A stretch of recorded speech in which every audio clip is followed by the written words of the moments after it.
ಕಟೀಲು ದೇವಾಲಯದಲ್ಲಿ ಬೆಂಕಿ ಕೇಳಿದ ಭಕ್ತರ ಭಕ್ತಿ.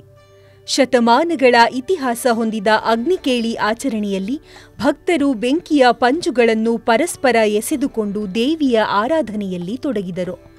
ಮಂಗಳೂರು ನಗರದಿಂದ ಸುಮಾರು 30 ಕಿಲೋಮೀಟರ್ ದೂರದಲ್ಲಿರುವ ಪ್ರಸಿದ್ಧ ಕಟೀಲು ದುರ್ಗಾಪರಮೇಶ್ವರಿ ದೇವಸ್ಥಾನದಲ್ಲಿ ಏಪ್ರಿಲ್ ತಿಂಗಳ 8 ದಿನಗಳ ಉತ್ಸವದ ಪ್ರಮುಖ ಭಾಗವಾಗಿರುವ ಅಗ್ನಿಕೇಳಿ ಹಬ್ಬ ಭಕ್ತಿಯಿಂದ ನೆರವೇರಿತು.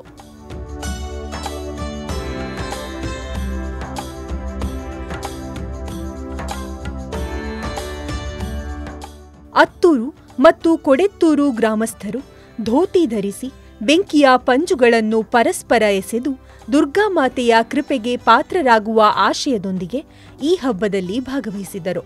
ಈ ಆಚರಣೆ ಶುಭದ ಸಂಕೇತವಾಗಿ ದುಷ್ಟಶಕ್ತಿಯ ನಾಶದ ಪ್ರತೀಕವಾಗಿ ನಡೆಯುತ್ತದೆ.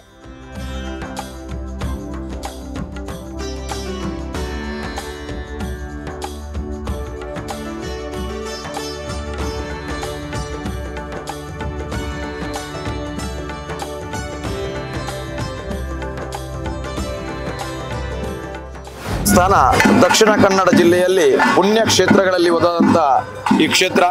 ಇಲ್ಲಿ ವರ್ಷ ಏಪ್ರಿಲ್ 13 ತಾರೀಕಿನಂದು ವಾರ್ಷಿಕ ಜಾತ್ರಾ ಮಹೋತ್ಸವದ ಧ್ವಜಾರೋಹಣಗೊಂಡು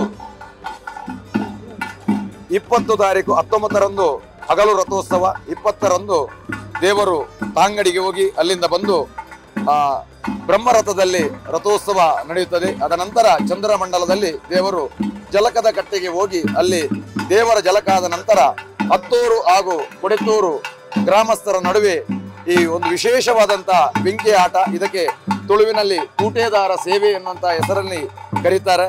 ಈ ತೂಟೇದಾರ ಸೇವೆ ಕಟೀಲು ರಥಬೀದಿಗೆ ಮುಂಚೆ ಅಲ್ಲಿ ಮರ್ತಕುಮೇರ್ ಎನ್ನುವಂತ ಜಾಗದಲ್ಲಿ ದೇವರ ಎದುರಿರುವಂತಹ ಇಳಲಲ್ಲಿ ಪ್ರಥಮವಾಗಿ ತೂಟೆಯನ್ನ ಉರಿಸಿ ಅತ್ತೂರು ಹಾಗೂ ಕೊಡೆತ್ತೂರ ಗ್ರಾಮದ ಗುತ್ತಿನವರು ಆ ತೂಟೆಯನ್ನ ಮೊದಲು ಪ್ರಾರಂಭಗೊಂಡು ಅದ ನಂತರ ಗ್ರಾಮಸ್ಥರು ಒಬ್ಬರ ಮೇಲೆ ಒಬ್ಬರು ಎಸೆಯುವಂತ ಈ ಒಂದು ಆಟ. ಇದರಲ್ಲಿ ಯಾವುದೇ ರೀತಿಯಾದಂತಹ ಗಾಯ ಆದಲ್ಲಿ ಇದಕ್ಕೆ ಔಷಧಿ ಇಲ್ಲ. ದೇವರ ಓಕುಳಿ ಜಲಕ ಹಾಗೂ ದೇವರ ಪ್ರಸಾದ ಹಚ್ಚಿದಲ್ಲಿ ಈ ಗಾಯ ಅದನ್ನು ವಾಸಿಯಾಗುವಂತ ರೂಢಿ ಮುಂಚಿನಿಂದಲೇ ಇದೆ.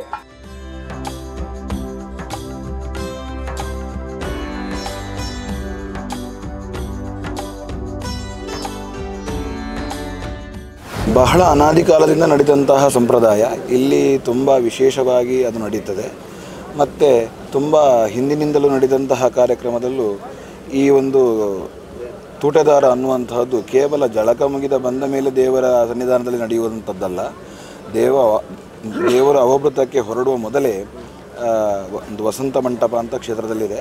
ಆ ವಸಂತ ಮಂಟಪದಲ್ಲಿ ದೇವರಿಗೆ ಪೂಜೆ ಆಗುತ್ತದೆ. ಆ ಪೂಜೆಯಲ್ಲಿ ದೇವರಿಗೆ ಓಕುಳಿ ಅಂತ ದೇವರಿಗೆ ಸಮರ್ಪಣೆ ಮಾಡಲಿಕ್ಕಿದೆ. ಆ ಓಕುಳಿಯ ನೀರನ್ನೇ ತೂಟೆದಾರವರಿಗೆ ಕೊಡ್ತೇವೆ. ಅದು ಅವರಿಗೆ ರಕ್ಷಣೆ ಆಗ್ತದೆ. ಅಲ್ಲಿಂದ ವ್ರತಾಚರಣೆ ಆರಂಭ ಮಾಡಿ ದೇವರು ಜಳಕದಿಂದ ಆ ಒಂದು ಹಿಂದೆ ಬರುವಾಗ ಆ ಕಟ್ಟೆಯಲ್ಲಿ ಪೂಜೆಯಾಗಿ ದೇವರಿಗೆ ಸಮರ್ಪಣೆ ಮಾಡಿದಂತಹ ಕುಂಕುಮ ಪ್ರಸಾದವನ್ನು ಅವರಿಗೆ ಕೊಡ್ತೇವೆ. ಆ ಕುಂಕುಮ ಪ್ರಸಾದವನ್ನು ದೇವರ ಪ್ರಸಾದ ಅಂತ ಅವರು ಸ್ವೀಕಾರ ಮಾಡಿಕೊಂಡು ತಮ್ಮ ಮೈಗೆಲ್ಲ ಹಚ್ಚಿಕೊಂಡು ದೇವರಲ್ಲಿ ಆ ಒಂದು ತೂಟೆದಾರದಕ್ಕೆ ಪಾಲ್ಗೊಳ್ಳಲಿಕ್ಕೆ ಬರ್ತಾರೆ. ಅವರ ನಂಬಿಕೆ ಏನು ಅಂತ ಹೇಳಿದರೆ, ಆ ಒಂದು ಕುಂಕುಮವನ್ನು ನಾವು ಮೈಗೆ ಹಚ್ಚಿಕೊಂಡ ಕಾಲದಲ್ಲಿ ದೇವರು ಯಾವುದೇ ರೀತಿಯಾದಂಥ ತೊಂದರೆ ಇದ್ದರೆ ಅದನ್ನೆಲ್ಲ ಪರಿಹಾರ ಮಾಡ್ತಾರೆ ಅನ್ನುವಂತಹ ನಂಬಿಕೆಯಲ್ಲಿ ಬರ್ತಾರೆ.